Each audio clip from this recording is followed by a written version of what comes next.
欢迎大家收看《世界越来越卢》。接下来我们讨论一个这两天最热门的话题，就是混打。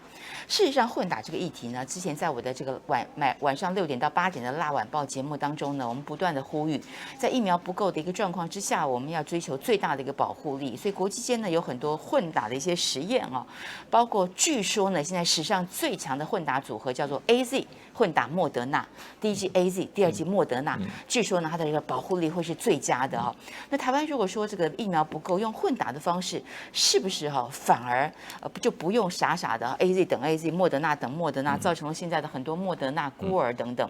那当然混打有个前提就是它必须要是有实验过的，必须要是安全有保障的，保护效力有提升的。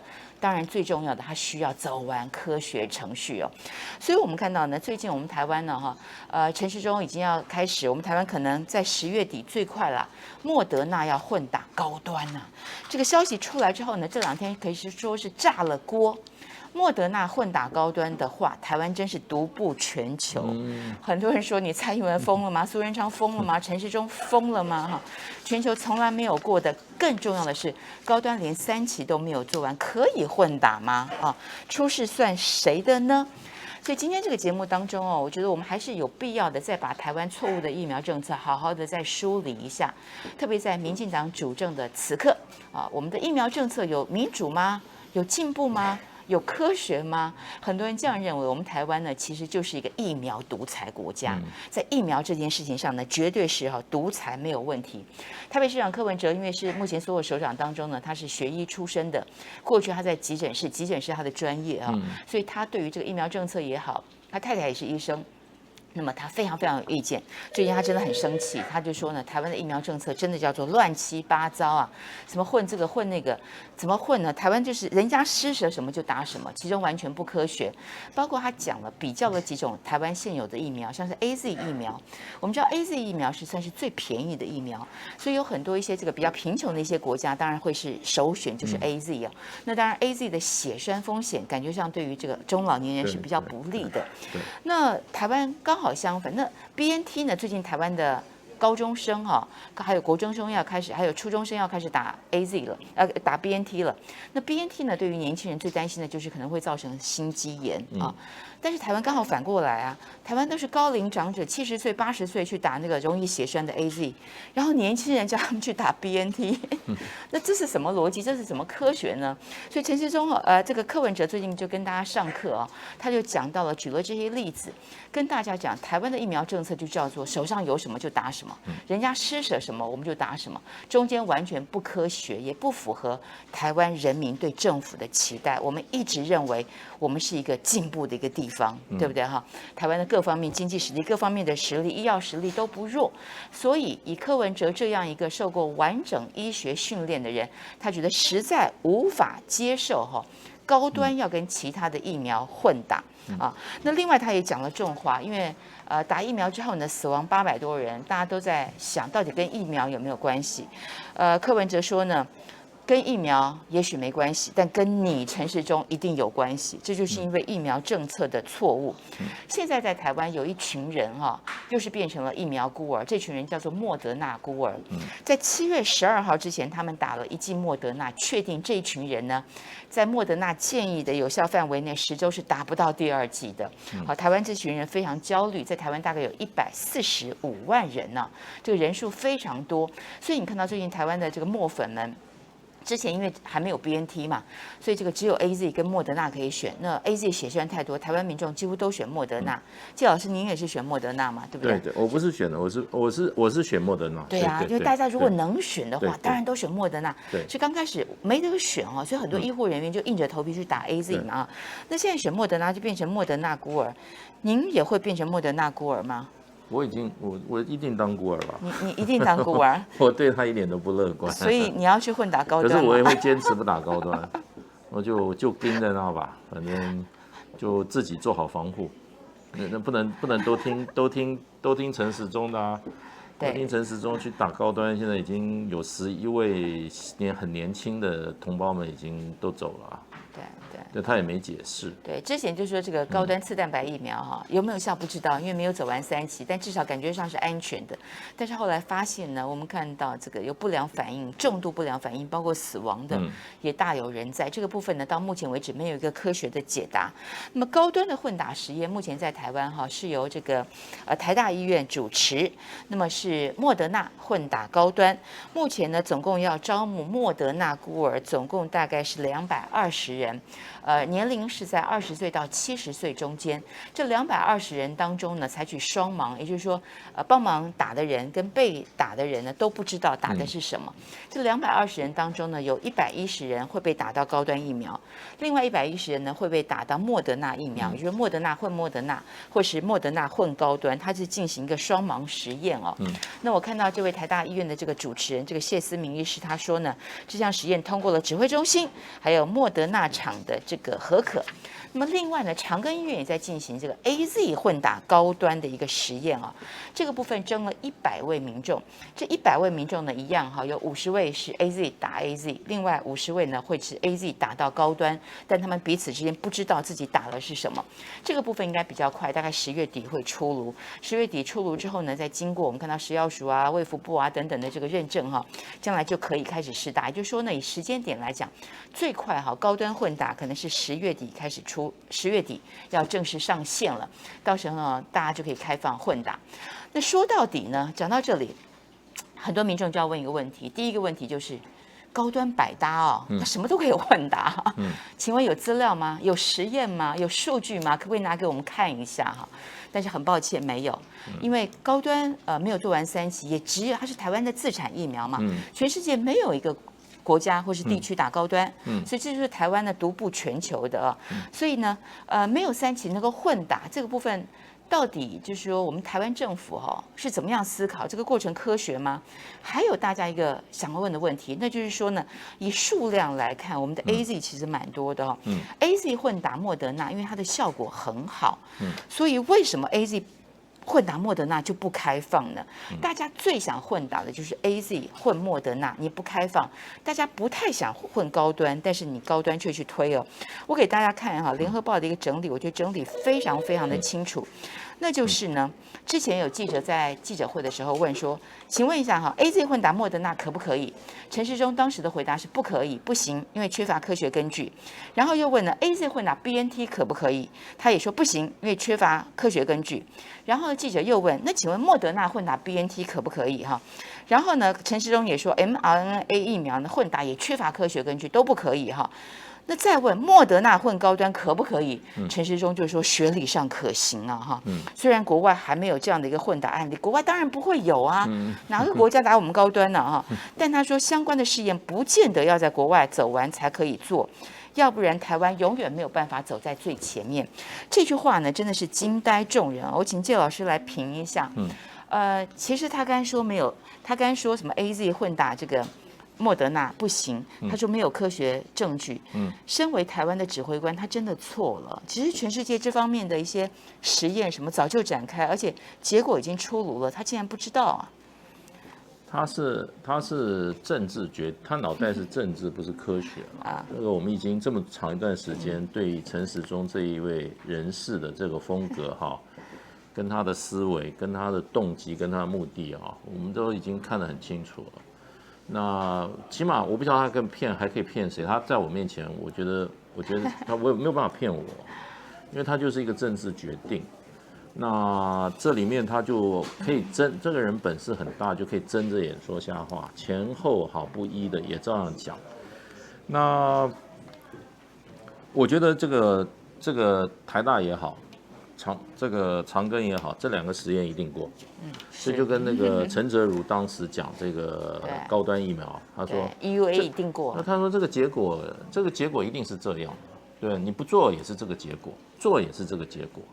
那这几个只是来陪绑的，就是说来做个程序，我就不相信到最后台大会做出莫德纳加高端不行，有害，或者说长庚做出这个 AZ 加高端不行。对。那如果真行的话，那我今天我讲的话我都收回来。我说，那我对这个陈时中哈，我做另外的评价啊，我就会说他还是有一点点哈可信之处。可是现在我觉得他做这2个啊，就是拿来做背书的啦，这不是科学研究啦。我们这么久还看不出来嘛？不过在这段时间以内，就是说，我们柯 P 讲啊，这个疫苗政策乱七八糟、一塌糊涂啊，其实乱中有序，他没有看出来这个规则是什么。规则我把它归纳一下，很简单，就是啊，高端是民进党亲生的，所以最得宠，所以什么样都是高端第一，你不能混打的高端也要给它并上去混。而且现在对民进党政府最觉得痛的就是说，民众居然不捧场，不打高端。我买了500剂，我还要再加买500万剂。我现在买了500万剂，钱已付，我要再加买500万剂，你都要买不下去，怎么行呢？当然要强销高端呢，所以亲生的。那另外 Moderna 跟 AZ 呢，因为它有外国政府赠送的，所以这两支疫苗哈，你是不能得罪的，也不会去讲它的坏话。那因为另外一个 BNT 呢，因为它对不起，他把他的这个大中华区的这个代理权给了上海的这个叫上海复兴，对，所以呢，它政治不正确，所以呢，政治不正确的疫苗的话，那就要看处处给它穿小鞋，只是啊，有这个郭台铭啊这几位挡不住，所以呢，只让他进来。那所以这个就是我们疫苗的顺序啊。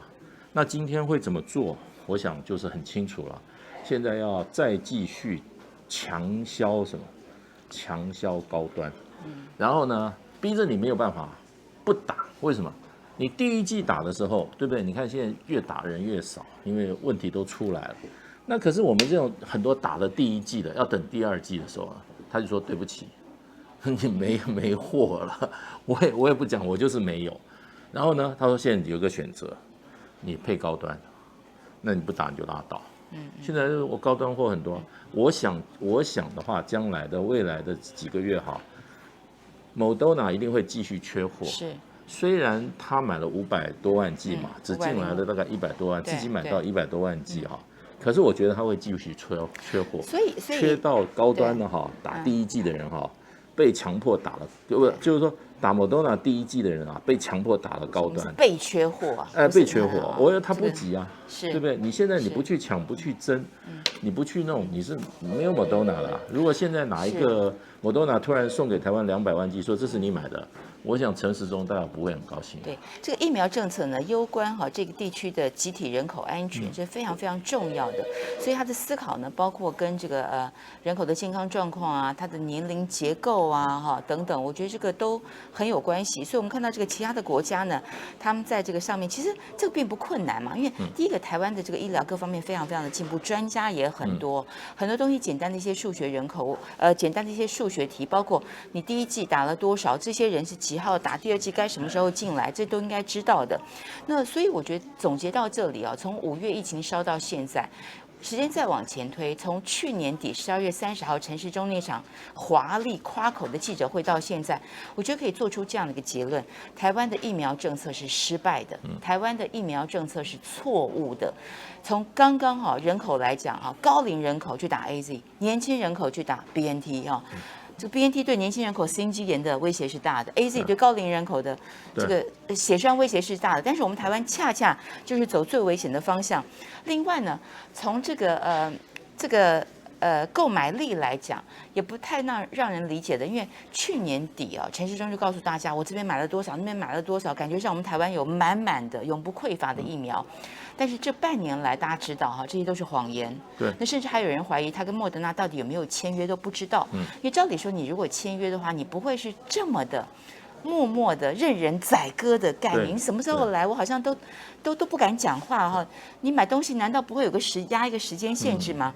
所以陈时中再度告诉大家，明年我们台湾还要再买2000万剂的莫德纳，同时我们也在跟 AZ 洽谈。AZ 的部分呢，他没有讲清楚就轻轻一句话带过。当然这个大家可以理解，因为台湾人不太喜欢 AZ 日本也不打，美国也不打，而且台湾打 AZ 出了很多事情，副作用也很大。那他就说呢，他明年买了2000万剂。剂的莫德纳。但是我们看到柯文哲一句话讲到重点，就重点不是你买了多少，而是你要买得到。对，你要买得到，还要进得来啊，对不对哈？你买得到，但是进不来也没有用。台湾这一阵子呢，就是苦在这里。但是问题就在于莫德纳的产能向来是不稳的嘛。而且我们看到，像在这个日本的莫德纳出现了一些杂质、一些污染，然后后来有进行了一些回收，它的产能不稳。在产能不稳，今年到货率又这么糟糕的情况之下，我们台湾明年要重压莫德纳，这不知道什么逻辑哈。然后 BNT 呢 ，BNT 完全跳过、略过不提、只字不提哈。他讲了 AZ 讲了一句话，我们跟 AZ 有联络也不表示你有买还是没买，不知道。那你说你买莫德纳？然后嘞 ，BNT 呢？你可以买 BNT 啊。BNT 政治不正确啊。今年有简体字的 BNT 我们都已经打了，还怕什么呢？对不对哈？那明年难道这个 BNT 就会，我的意思说就会更强大，还是怎样吗？今年我们打了，明年不能再打。所以我们看到这个台湾的防疫学会理事长王任贤就告诉大家，确实像介老师讲的啦啊，这个缺货可能是被缺货。莫德纳孤儿145万，这些人是不是掉进了政府的高端圈套啊？当初你们这些人不肯选 AZ 嘛，对不对？选莫德纳，就搞到今天这样。我当时被他叫去打的时候，我就有一点怀疑了，我就觉得怎么有这么好的事，其中必有诈。那这个果然又还是掉到他们陷阱里面。不过我们也没那么容易就此就范了。我想会就范的人不多了。对。那不过我倒觉得我们现在因为我们这个政府缺乏所谓的这个制衡的力量，可是我还是觉得我们大家要记住这一次防疫的过程。我觉得这些主管官员反走化必留下痕迹，一定要追究他们的责任。对，那这里面还有几百位这个丧失生命的丧失的亲属的这些国人的他们家人我想他们心里面一定也有很多的这种希望伸张正义嘛，起码一个是非曲直要弄清楚啊。对，你也不能就是说。什么都说人家是什么高龄啊，年纪大了，慢性病史什么，你不能证明中间有连结，就跟他没有关系。觉得这个真的是，难道我们台湾有医学专业、懂公共卫生的专业，难道都没有人吗？我觉得大有人在啊！台湾很多专家、法医都认为，在解剖上其实多加做几个这个检验是可以验出跟疫苗有没有关系的。但是这问题就是现在不验嘛，就跟当初一样，没有快筛没有 PCR， 台湾就没有确诊，台湾就永远好安全一样。所以这个刚开始打疫苗的时候呢，打不到，大家对打到的人很羡慕。后来慢慢有了疫苗，大家就觉得呢 AZ 我不喜欢。对于像介老师这样打到莫德纳的人，就觉得哇，好棒，好羡慕。但是没想到介老师的预感是准的，当初打的时候就觉得怪怪的。对，怎么会台湾有这么好的事？他还说我是这个什么。有这个叫什么重大伤病？现在有人问说，我可不可以倒过回过头去选 AZ， 我不要选莫德纳？对啊，我当时就觉得怎么天上会掉馅饼，结果果然这个馅饼后来是有问题的。是对，所以今天这期节目我们特别要给这个海外华人梳理一下很难想象这么进步的台湾，确实我们台湾在医疗水准上面呢，全世界有目共睹台湾 CP 值很高，台湾很进步但是在疫苗政策上错误百出，非常非常的荒诞，还包括了百姓苦等抢残剂，到现在为止很多人还在等 BNT 的残剂对，最近在讨论到高中里面校园去打，请问一下大家虎视眈眈 BNT 的校园残剂，我可不可以分一杯羹呢可是我听说这个残剂有很多特权，有很多什么特权？特权当然，这个不公平的地方发生了很多。那真的没有一些好的朋友好的管道那真的还是等残剂也等不到。但最不公平的还是我们的第二类了，台湾的官员跟民众抢疫苗这件事情让大家不可思议。买疫苗的时候无能，但是抢疫苗的时候呢跑第一，像食药署所有人打好打满。我给大家一个数字，现在整个台湾呢2剂疫苗的覆盖率只有4.1%，但是官员的2剂覆盖率呢高达44%，也快要过半了。大家就可以想象人民的怒火是什么。那岂有此理？我的意思说，这个船如果说要沉的话，官员先去抢救生衣完全不管这个人民死活。所以在台湾呢，这个防疫政策现在慢慢的阶级化，对不对？慢慢的我们已经被分为3、6、9等了。对，3、6、9等。在疫苗面前，人人不平等。对，人人不平等，但是我要这个笑一下介老师，介老师你打莫德纳还算高人一等，我打 AZ 呀。你打 AZ。但是我第2季快要等到了，你是等不到的。我第2季我是巨打高端。对，好，所以介老师有的等了。好，谢谢大家。